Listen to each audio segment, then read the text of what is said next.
Back to follow-up segment time. Let's bring in our pal, Fox News commentator Glenn Beck, for his take on the Palin article. And Beck has a new book. I know that shocks you, but he has a new book as well. All right. Sarah Palin, now, as I said to the author, that it's a little condescending. No.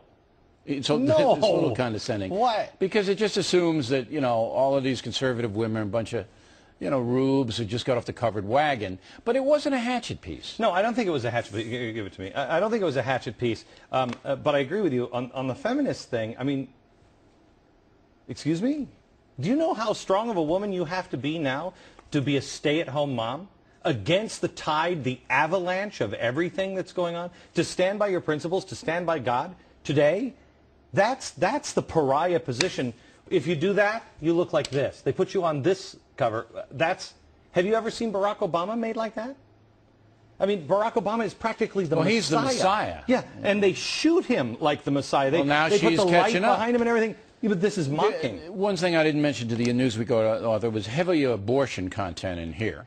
Sarah Palin, of course, pro-life. Sure. And that's attached to the feminist movement. But again, you know, there are many millions of Americans who are pro-life, and they are feminists. At the same time, it doesn't eliminate you, and this is what these guys always do. Yeah, I find their fascination with Sarah Palin astounding. That's because she's so successful. Yeah, it's like exactly right. It's the same thing. Look, and I'm not kidding now.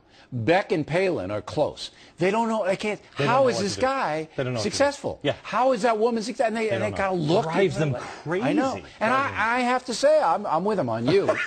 Palin, I understand. Is that why you're having me on? Now, and if you think I'm mocking, Beck has a book, The Overton Window. It's a novel. I'm halfway through. It's good. It's good. It's fun. Anyway, he puts out this commercial. I think it's. I don't know what this is. Yes, it's a roll the tape. As it will be in the future, it was at the birth of man. There are only 4 things certain since social progress began. That the dog returns to his vomit, and the sow returns to her mire, and the burnt fool's bandaged finger goes wobbling back to the fire. The Overton Window, a thriller from #1 best-selling author Glenn Beck. That was edited. The ending of it is fantastic. The dog returns to his vomit. You're just out of your mind. No, that's what everybody said.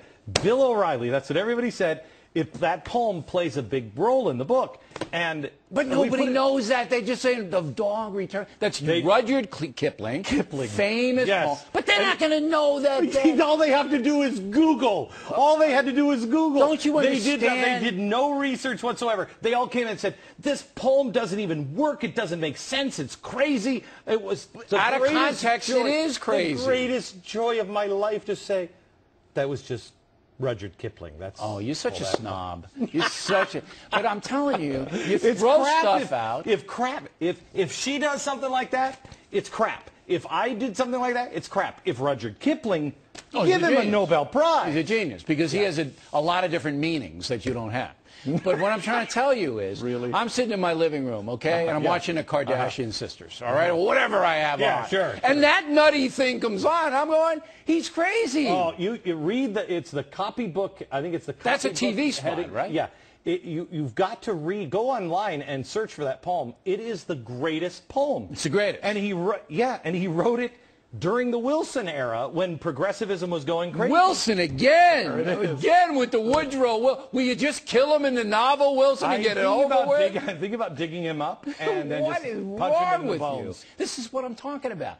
I know you. You're not a loon. Right. But most people think you are because of this kind of stuff. That's great stuff. You like that. Time magazine said that was the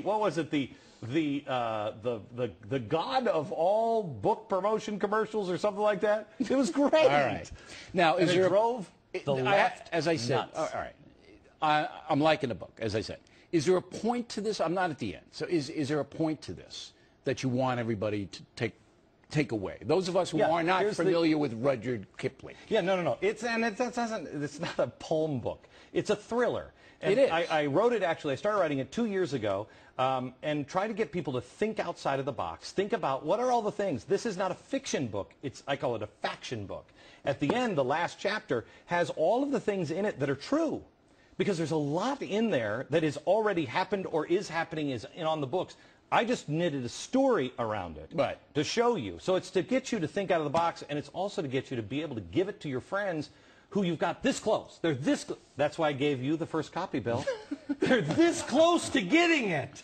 They just need a little story to They help need them. a little story and a little push, a little Roger, a little dog's vomit. That's right. That's what they need. I'm giving Billy a little story to help him along. Okay, Beck. All right, you owe me big. I mean, for all this promotion. I hope you understand. Well, okay. You owe me big, and I'll pay you in donuts. no, you'll never be able to pay me. Really? You just never. Never? No, I know you won't, but that's all right. It's the kind of guy I am. I feel like unselfish. I feel like I just made a deal I can't refuse. You know what I mean with the mobster over there. All right, Glenn Beck.